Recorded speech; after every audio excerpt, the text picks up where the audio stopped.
My God, why have you forsaken me? Diyos ko, bakit mo ako pinabayaan? Eloi, Eloi, lema sabachthani. This is one of the very few words of Jesus recorded in his native language, Aramaic. Why so? Maybe because it must have been very important to the Christian community and to Jesus himself. You see, when people tend to revert to their native tongue when they want to speak from their heart, when in deep distress or in surprise, maybe. Like a professor who was about to give a very important speech, lecture, to a most esteemed audience. He started, ladies and gentlemen, logotherapy was developed by Viktor Frankl on the premise that the primary motivational force of an individual is to find a meaning in life. Then, turning the page, he was terrified to find page 2 missing. He murmurs, "Nainay, so page 2, nawawara." And his assistant says, "Taga Bicol ka pala, sir." "Amo, kababayan ko si Catriona Gray," says the learned professor. When one is in great distress, he or she goes back to the familiar, to the familial, to home. Such is what happened to Jesus. He cried out in his native language to speak his heart. He was in great distress. His friends all left him. One of them even betrayed him for a price of a disabled slave, very cheap. His teachings were mocked. He was condemned like a criminal. As a criminal, he was publicly shamed. He was down and out.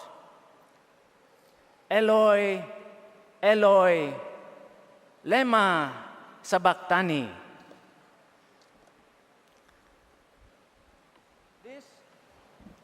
Hello? This passage is actually from Psalm 22. Is a prayerful recitation of Psalm 22. Ito po yun. Diyos ko, bakit mo ako pinabayaan? Napaliligiran ako ng maraming toro.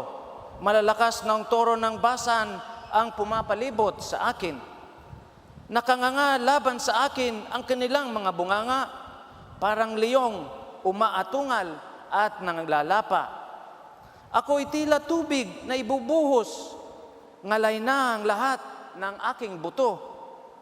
Puso ko'y parang kandilang natutunaw sa aking dibdib. And it goes on to say, ngunit huwag kang lumayo, Panginoon, o aking lakas. Agad mo akong iligtas. Iligtas mo ako sa tabak, sa ang aking buhay, mula sa sakmal ng mga aso, ang kaisa-isa kong buhay. Sagipin ako sa bunganga ng leon, ang kaawa-awa kong buhay sa mga sungay ng bababangis na toro.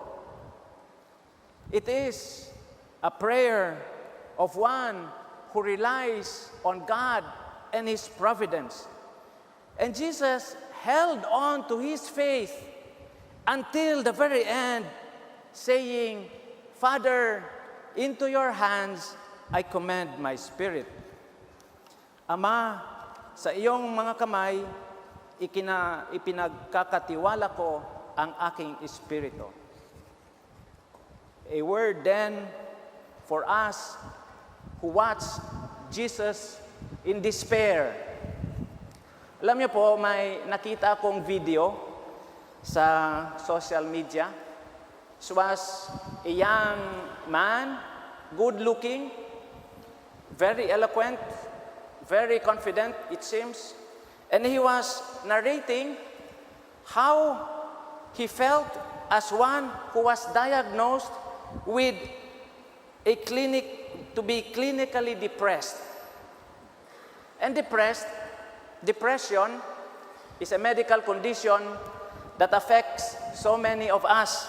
And yet, he says, not even a Tagalog word equivalent to depression. We do not have a word for it because we do not want, obviously, to talk about it.